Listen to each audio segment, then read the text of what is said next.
और चलिए सीधे आपको लिए चलते हैं जहां ओपी राजभर एक प्रेस कॉन्फ्रेंस कर रहे हैं, सुनवाते हैं आपको। आदेश प्रमाण पत्र जारी करने का भी आदेश हुआ है और जाति प्रमाण पत्र बना है। तो ये जाति विमुक्ति जाति में 19 जातियां थी, 1 से लेकर 19 तक 17वें नंबर पर भर जाती थी। शेष जातियां कोई अनुसूचित जाति में चली गई, कोई जनजाति में चली गई, ये छूट गई। तो इसको अनुसूचित जनजाति में शामिल किया जाए। इस बात को कल माननीय मुख्यमंत्री जी ने, मैं पूरी फाइल लेकर के गया और उनसे बातचीत हुई तो उन्होंने अपनी सहमति जताई और समाज कल्याण को तुरंत उन्होंने आदेशित किया कि ये प्रस्ताव बना करके तत्काल भारत सरकार को भेजा जाए।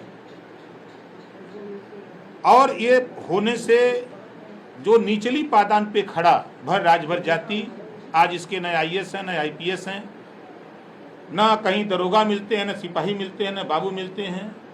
ये काम हो जाने पर पहले इनको शिक्षा में सहूलियत मिलने लगेगी, नौकरियों में इनको सहूलियत मिलने लगेगी। ये प्रयास हम लोग बड़े लंबे समय से कर रहे थे और जिस तरह का माहौल कल माननीय मुख्यमंत्री जी ने जिस तरह पढ़ के पूरी बात को समझा और आदेश दिया, इसके लिए हम माननीय मुख्यमंत्री जी को बधाई देते हैं कि आपने हमारे विषय को लेकर के गंभीर हुए और इसको प्रस्ताव भेजने का। दूसरा, हमने एक प्रस्ताव दिया था भूमाफियाओं की आड़ में। भूमाफियाओं की आड़ में जो गरीब, कमजोर, वंचित, पिछड़े दलित हैं, जो 50 साल 60 साल से बसे हुए लोग हैं जमीनों पर, वो भूमिहीन हैं, वो भूमाफिया नहीं हैं, लेकिन गाँव में रंजिश बस इनके मकान गिराए जा रहे हैं। इस संबंध में भी माननीय मुख्यमंत्री जी से कल मैंने चर्चा की तो उन्होंने कहा कि इसके पहले मैंने एक आदेश जारी किया हूं और ठीक है। तो फिर उन्होंने तुरंत बुला करके प्रमुख सचिव को कहा कि देखो ये मामला संज्ञान में आया है, इसको तत्काल जो है इस तरह की कार्रवाई न हो, गरीब कमजोर न उजाड़े जाए भूमाफियाओं की आड़ में, इस पर त्वरित कार्रवाई हो। ये 2 मुद्दों को लेकर के कल मैं माननीय मुख्यमंत्री जी से मिला और मिल करके उनको अवगत कराया।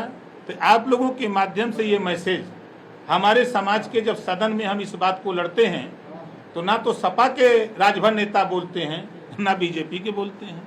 कोर्ट के आदेश के बाद भी कोई साहस नहीं जुटा पा रहा था। अगर ये नेता माननीय मुख्यमंत्री से मिल लेते तो या तो पार्टी से निकाल दिए जाते। ऐसा भय सताता है, ऐसा लोगों को भय सताता है। और आज जब हम मिले हैं तो तरह तरह की चर्चाएं लोग कर रहे हैं।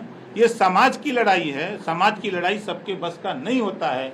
ये लड़ाई अगर वंचित, पिछड़े, दलित की कोई लड़ सकता है, फ्रंट पे आकर के बोल सकता है, तो ओम प्रकाश राजभर के अलावा हम ये परवाह नहीं करते कि मेरे साथ क्या होगा। आप लोग बखूबी आज 5-5.5 साल से देख रहे हैं। तो इन चीज़ों को लेकर के हम लोग जो है, और तीसरी चीज़ साथियों, हम आपके माध्यम से हम अपने समाज के लोगों से ये कहना चाहूँगा कि जिस तरह की तैयारी हम लगे हैं भर राजभर को ST में शामिल कराने के लिए मुख्यमंत्री ने सहमति दिया है, तो जो रथ यात्रा 26 सितंबर से चल रही है, हम उन नौजवानों से कहना चाहूँगा कि 26 तारीख से विभिन्न जनपदों में जो कार्यक्रम 1 महीने लगातार सावधान रथ यात्रा चल रही है, अपनी अपनी मोटरसाइकिल में अपना अपना तेल भरा करके, अपनी अपनी गाड़ी करके कार्यक्रमों में बढ़ चढ़ के हिस्सा लो, ताकि ओम प्रकाश राजभर को ताकत मिले और पूरी ताकत के साथ हम इस लड़ाई को मंजिल तक पहुंचाने में सफल हों। हमारे